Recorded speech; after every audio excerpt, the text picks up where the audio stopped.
എത്തിയില്ലോ ഭാഗ്യത്തി പിള്ളേ. എന്തോ ഞാൻ അപ്പൊ എത്തി. കടുങ്കാപ്പ് ഒന്നുകൂടെ എടുത്തോ.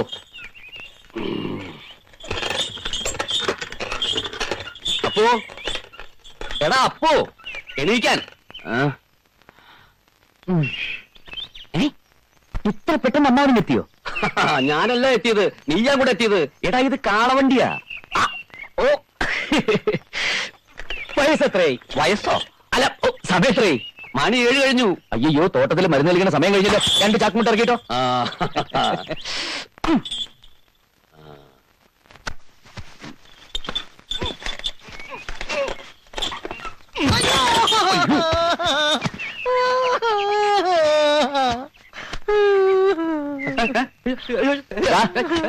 നീ ചാക്കിനകത്ത് കയറി കിടന്നുറങ്ങായിരുന്നു. അപ്പൊ ആരാ വണ്ടി കളിച്ചത്? വണ്ടി ആരും തെളിക്കണ്ട, ഇത് ഒട്ടകീറ താനെ തെളിഞ്ഞോളും.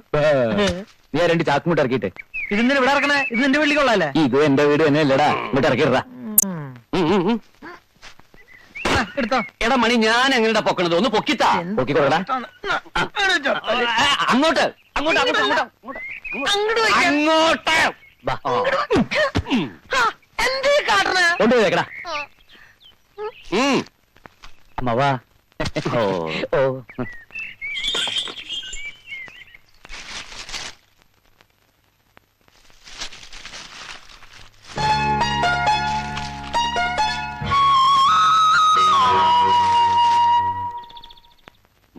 അയ്യോ, ഈ വാതിലൊന്ന് പൊക്കി വെച്ചോടാ മനുഷ്യ. അങ്ങോട്ട് ഒതുക്കി വെക്കടാ. 10 പൈസ ചെലവില്ലാതെ ഒതുങ്ങി കിട്ടിയതല്ലേ, ഇനി താൻ എങ്ങ് ഒതുക്കി വെച്ചാ മതി. അതിന് നിനക്കെന്താ അത്ര ചൊറിച്ചല്? എങ്ങനെ ചൊറിയാതിരിക്കും? നിങ്ങളുടെ മോൾ അവൻ കെട്ടാൻ പോണെന്നും പറഞ്ഞ് നാരങ്ങ പിഴീണ പോലെയല്ല അവനെ പിഴിയണത്. മോളെ കെട്ടാൻ പോണവന്റെ കയ്യിൽ നിന്ന് വാങ്ങി നക്കാനേ രാമോളമ്മ 2ാമത് ജനിക്കണം. ഞാൻ രാജവംശത്തിൽ പറഞ്ഞവനാ. ഇത്ര പെട്ടെന്ന് അമ്മാവിന് എത്തിയോ? ഞാനല്ല എത്തിയത്, നീയാ കൂടെ എത്തിയത്. എടാ ഇത് കാളവണ്ടിയാ. ഓ വയസ്സെത്രേ? വയസ്സോ? അല്ല സമയത്രേ? മണി 7 കഴിഞ്ഞു. അയ്യോ, തോട്ടത്തിൽ മരുന്ന് കളിക്കുന്ന സമയം കഴിഞ്ഞല്ലോ. 2 ചാക്കുമുട്ട ഇറക്കിട്ടോ.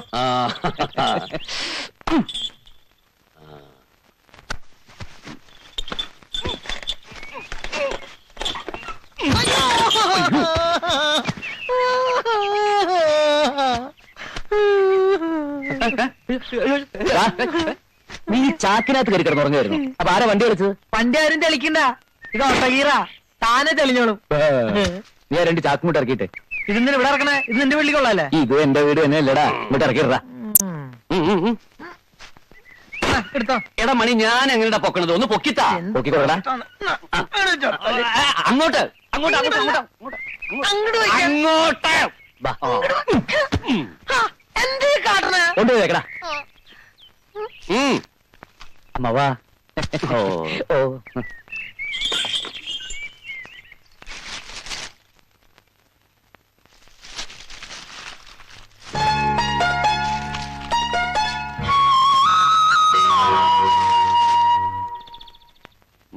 അയ്യോ, ഈ വാതിലൊന്ന് പൊക്കി വെച്ചോടാ മനുഷ്യ.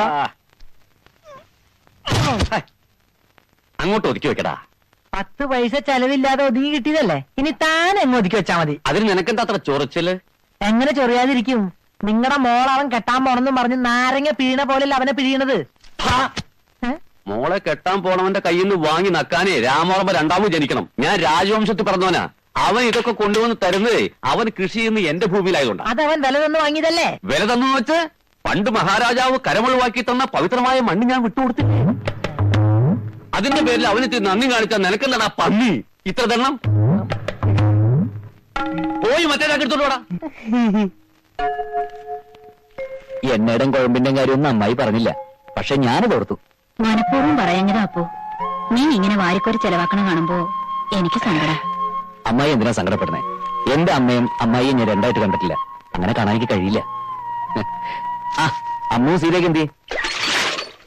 അമ്മ ചേച്ചി 2 തൊട്ടി വെള്ളമെങ്കിലും കോരിത്താ. അതിപ്പോ നനച്ചിട്ടെന്തിനാ? അതിന് പൊന്നു വിളയോ? കിട്ടിയോ? ആ ചൊളിയോ ലാച്ചയോ? അതൊന്നുമല്ല, ചുടുകാറ. നീ പറഞ്ഞ കളർ തന്നെ കിട്ടി. ഇനി ഫീസ് കൊടുത്തില്ല എന്നും പറഞ്ഞ് കോളേജ് പോകാതിരിക്കണ്ട. എനിക്ക് വേണ്ട. ഇതിന്റെ പേരിൽ ക്ലാസ്സിൽ ഒന്നിന് മൂച്ച് കാണിക്കാനല്ലേ? അതാ മുതലാളിയുടെ മോൻ നിന്നെ ശല്യപ്പെടുത്തി അറിഞ്ഞിട്ടല്ലേ ഞാന്. ശല്യപ്പെടുത്തിയതൊന്നുമല്ല, ഞാൻ കൊടുത്ത ലെറ്ററിന് അയാൾ മറുപടി വന്നത്. ആരെങ്കിലും നോക്കാണ്ട് പറ്റുമോ? എത്ര നാളാ ഇങ്ങനെ വല്ലവരുടെയും ചെലവിൽ കഴിയണേ? എന്താടി നീ പറഞ്ഞത്? വല്ലവരോ? മേലിൽ ഇങ്ങനൊന്നും പറയരുത്. അപ്പൊ നിന്റെ സ്വന്തം ഏട്ടനാണെന്ന് കരുതിയാ മതി.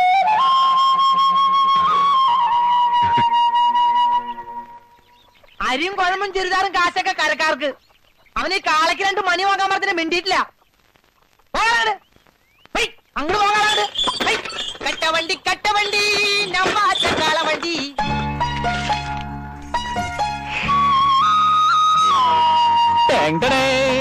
മായ അവിടെ ഇല്ല. അവള് നിന്റെ വീട്ടിലാ. അമ്മ അവിടെ തനിച്ചുള്ളൂ എന്ന് പറഞ്ഞ അവള് നിന്റെ വീട്ടിലോട്ട് പോയി. എന്നാ ഞാൻ തോട്ടത്തിൽ പോയി ഈ മരുന്നൊന്ന് തെളിച്ചിട്ട് വരാം.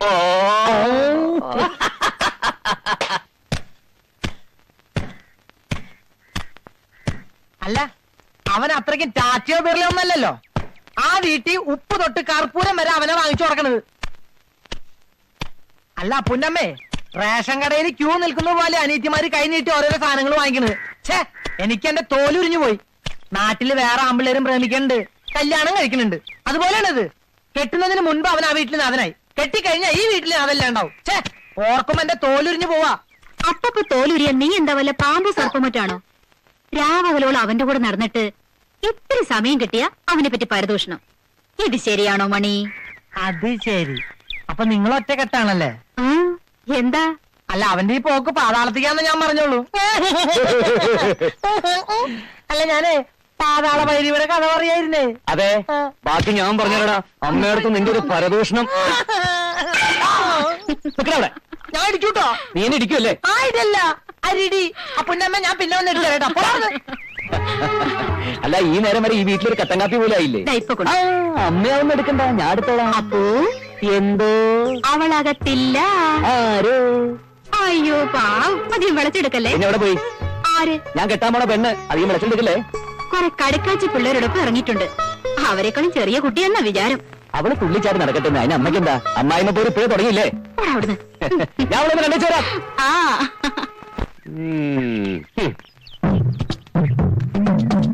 രാജാവിന്റെ മകനെ. അതെടാ, രാജാവിന്റെ മകൻ തന്നെയാ നിന്റെ ഒക്കെ തന്ത.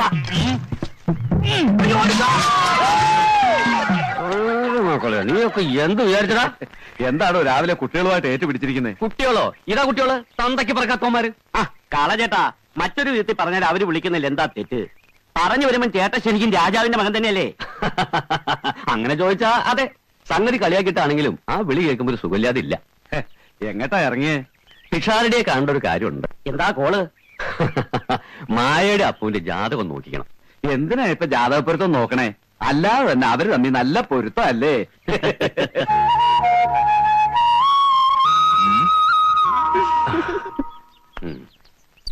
തന്നെ അന്വേഷിച്ച് ഞാൻ പല പ്രാവശ്യം വന്നിരുന്നു. കുറച്ചു ദിവസം ഞാൻ കൊട്ടാരത്തിലായിരുന്നു. അവന്റെ വിശേഷം? ചിലതൊക്കെ ഉണ്ട്. ഈ അരമന രഹസ്യം പുറത്തു പറഞ്ഞുകൂടാന്നാണല്ലോ. പറഞ്ഞുകൂടാത്താണെങ്കിൽ വേണ്ട. അപ്പൊ ഞാൻ ഇറങ്ങാം. 2 ദിവസം കഴിഞ്ഞ് വരാം. രാമവർമ്മയ്ക്ക് വിഷമമായോ? ഒരു കാര്യവും പുറത്തു പറയരുതെന്ന് പ്രത്യേകം കൽപ്പിച്ചിട്ടുള്ള. ഒരു വിഷമവുമില്ല. മാത്രമല്ല, രാമവർമ്മ എന്ന് തികച്ചുള്ള വിളി കേട്ടപ്പോ തന്നെ സന്തോഷാവുകയും ചെയ്തു. ഈ നാട്ടിൽ താനൊഴികെ മറ്റാരും എന്നെ അങ്ങനെ വിളിക്കാറില്ല. വരട്ടെ. ഇനി ജാതകം തമ്മിൽ ചേരില്ലാന്ന് പിഷാരടി പറയോ? ഉണ്ടായില്ലടാ, നാളെ ഞാൻ കിള്ളു. ഇനി അങ്ങനെങ്ങാനും അയാൾ പറയൂ. നിനക്ക് എന്താടി? അയാൾ എന്തെങ്കിലും പറയട്ടെ. നമ്മൾ തമ്മിൽ നല്ല ചേർച്ചല്ലേ. നമ്മുടെ അത്ര മനപ്പൊരുത്തമുള്ള ആരെയെങ്കിലും ഈ ഭൂമി മലയാളത്തിൽ കാണാൻ കിട്ടുമോ? എന്നാലും ജാതകം തമ്മിൽ ചേരില്ലാന്ന് പിഷാരടി വിധിച്ചാ ഞാൻ അയാളെ വധിക്കും.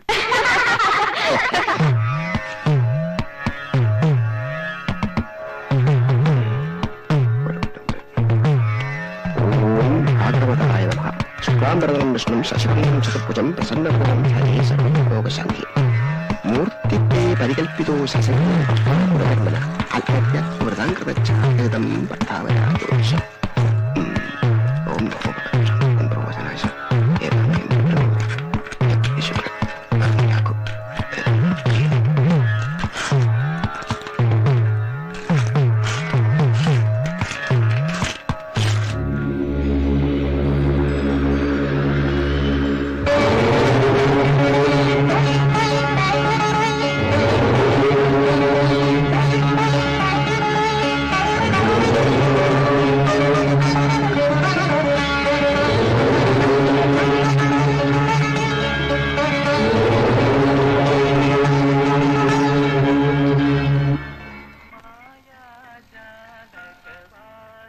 കത്ത് വല്ലതും ഉണ്ടോ ബോസേ? നിനക്കാര് കത്തയക്കാൻ?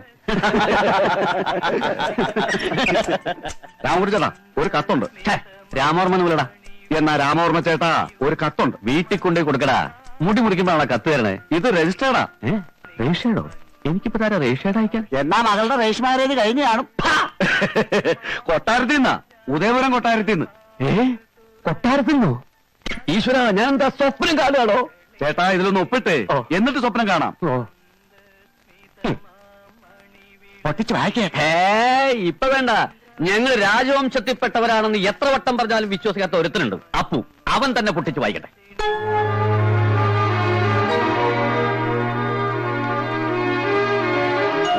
എന്താ അപ്പു, എന്താ വിശേഷം?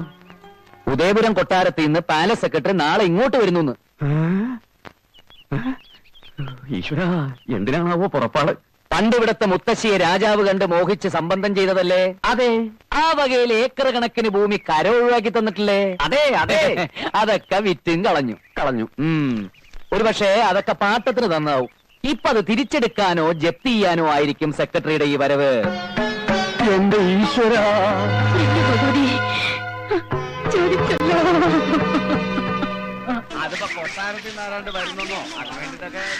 അല്ല രാമകുട്ടി ചേട്ടാ, വർമ്മ അല്ല ഓർമ്മ ചേട്ടാ, ഈ ജപ്തി ചെയ്യാൻ പോണ വീട് നിന്ന് എങ്ങനെ അടിച്ചു വാരി തൂത്ത് വൃത്തിയാക്കണത്? എടാ, അയൽ രാജാക്കന്മാർ യുദ്ധത്തിന് വരികയാണെങ്കിൽ പോലും ഞങ്ങള് രാജാക്കന്മാര് ചില അന്തസ് കാണിക്കാറുണ്ട്. അങ്ങനെയാണെങ്കിൽ ഞാനും രാജവംശത്തിൽ പെട്ടതാ. അതെങ്ങനെ? എന്റെ അമ്മ കൊട്ടാരത്തിൽ അടിച്ചളിക്കാരിയായിരുന്നു. കണ്ട മൊശകോടന്മാരോട് പറഞ്ഞിട്ട് എന്താ കാര്യം? ആട്ടെ, നീ എന്തിനാ ഇവിടെ ഇങ്ങനെ ചുറ്റിപ്പറ്റി നടക്കണത്? ഞാൻ ഈ വീട്ടിൽ നിന്ന് അവസാനമായ ഒരു ചായ കുടിക്കാൻ വന്നതാ. ജപ്തി ചെയ്യാൻ പോവല്ലേ? അതാരാണോ ഈ നേരത്ത്? ആ പണിയിറങ്ങട്ടെ.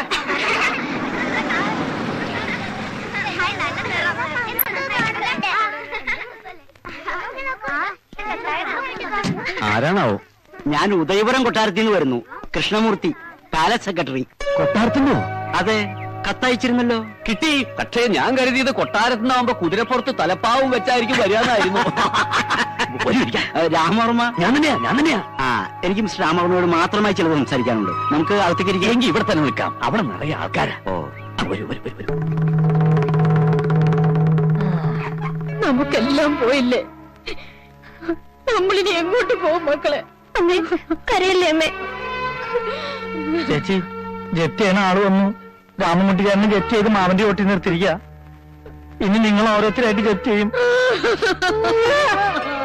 അമ്മേ, കരയാതെ. ഞാൻ പറഞ്ഞത് മനസ്സിലായല്ലോ അല്ലേ? സത്യം പറഞ്ഞാ ഇല്ല, ഒന്നും എനിക്കങ്ങോട്ട് തലേ കയറുന്നില്ല. അപ്പൊ ഇനി എല്ലാം മഹാരാജ തിരുമനസ് നേരിട്ട് വിശദമായി സംസാരിച്ചോളും. എന്നാ എല്ലാം പറഞ്ഞ പോലെ.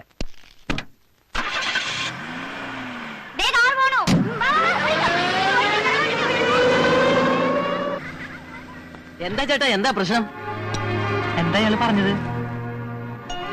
അച്ഛാ, എന്താ അച്ഛാ? കാര്യം എന്താന്ന് പറ. എന്താ അച്ഛാ? അച്ഛാ, ബഹുത്തച്ഛാ, വളരെ നല്ല കാര്യമാണെന്ന്. എന്ത് കാര്യം? നമ്മുടെ സമയം തെളിഞ്ഞു തോന്നണ മോളെ. അല്ലെങ്കിൽ ഉദയപുരം കൊട്ടാരത്തിലെ വലിയമ്പുരാൻ ഉദയവർമ്മ തിരുമനസിന് അച്ഛനെ നേരിട്ട് കാണണമെന്ന് തോന്നുവോ?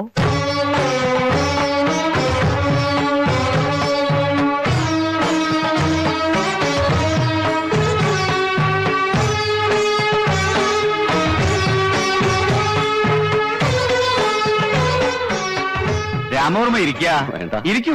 ഓ, രേഖകളൊക്കെ പരിശോധിച്ചപ്പോഴാ ഇങ്ങനൊരു ബന്ധമുണ്ടെന്ന് അറിയുന്നത് തന്നെ. ഇത്രയൊക്കെ ബുദ്ധിമുട്ടുകൾ ഉണ്ടായിട്ടും എന്തേ രാമവർമ്മ ഒന്നും അറിയിക്കാഞ്ഞത്? ഇങ്ങനൊരു ബന്ധവും പറഞ്ഞു വന്ന അടിയനെ വിശ്വസിക്കുമെന്ന് ഭയണ്ടായിരുന്നു. ആ, എത്രയൊക്കെ അകന്നു നിന്നാലും ചിലരെ തമ്മിൽ കൂട്ടിയോജിപ്പിക്കാൻ ഈശ്വരൻ തീരുമാനിക്കും. അതുപോലൊരു കൂടിച്ചേരലായതെന്ന് കണക്കാക്കിയാ മതി. കൃഷ്ണമൂർത്തി പറഞ്ഞുവല്ലോ അല്ലേ? ഓവ്, അടിയന്റെ മകളുടെ ജാതകം പിഷാരടി ഇവിടെ എത്തിച്ചു എന്നും അതിൽ ചില നല്ല കാര്യങ്ങൾ കണ്ടുവെന്നും ബാക്കിയൊക്കെ തിരുമനസ് തന്നെ നേരിട്ട് വിശദമായിട്ട് പറയുന്നു. പറയാം, വിശദമായിട്ട് തന്നെ പറയാം. ഈ കൊട്ടാരത്തിൽ ഒരു പെൺകുട്ടിയെ ദത്തെടുക്കാൻ തീരുമാനിക്കുണ്ടായി. അനന്തരാവകാശികളില്ലാതെ വന്നാൽ താവഴി നിലനിർത്താൻ ദത്തെടുക്കലല്ലാതെ മറ്റു പോംവഴികളൊന്നുമില്ല. അറിയാലോ? ഓവ്, രാജകുടുംബങ്ങളിലും കോവിലകങ്ങളിലും ധാരാളം പെൺകുട്ടികളുണ്ട്. പക്ഷേ ഉദയപുരം കൊട്ടാരത്തിലെ അനന്തരാവകാശിയാകാൻ അങ്ങനെ ആരെങ്കിലും പോരാ. വംശത്തിന്റെ ദീപശിഖ കയ്യിലേന്തി അത് തലമുറകളിലേക്ക് പകർന്നു കൊടുക്കാൻ സർവദാ അർഹമായ കൈകൾ തന്നെ വേണം. രാജാധികാരമേ നഷ്ടപ്പെട്ടിട്ടുള്ളൂ, രാജത്വം നഷ്ടപ്പെട്ടിട്ടില്ല. അത് സന്തതി പരമ്പരകളിലൂടെ നിലനിർത്താൻ പോന്ന അഷ്ട ഐശ്വര്യങ്ങളും തികഞ്ഞവളായിരിക്കണം അവൾ. അങ്ങനൊരു കുട്ടിയെ കണ്ടെത്താൻ ദൈവപ്രശ്നം നടത്തുകയുണ്ടായി. പേര് കേട്ട ദൈവജ്ഞന്മാരെ മുഴുവൻ വരുത്തി. പാഞ്ഞാൽ ഭട്ടതിരി, പാഴൂർ ഗണകൻ, തിരുവട്ടാർ സുബ്രഹ്മണ്യവാദ്യർ, അങ്ങനെ പ്രസിദ്ധരായ പലരും തർക്കവും വിതർക്കവും വ്യാഖ്യാനവുമായിട്ട് രാവങ്ങനെ നീങ്ങി. ഒടുവിൽ തർക്കമറ്റ വിധം എല്ലാം വ്യക്തമായി. പെൺകുട്ടിയെക്കുറിച്ച് പട്ടേര് പ്രവചിച്ചു. ദിനവാസരത്തിൽ നിറപൗർണമിയിൽ തന്നാളിൽ പിറന്ന പെൺകുട്ടി, സ്വർണ്ണ വർണ്ണമുള്ളവൾ, രാജരക്തം.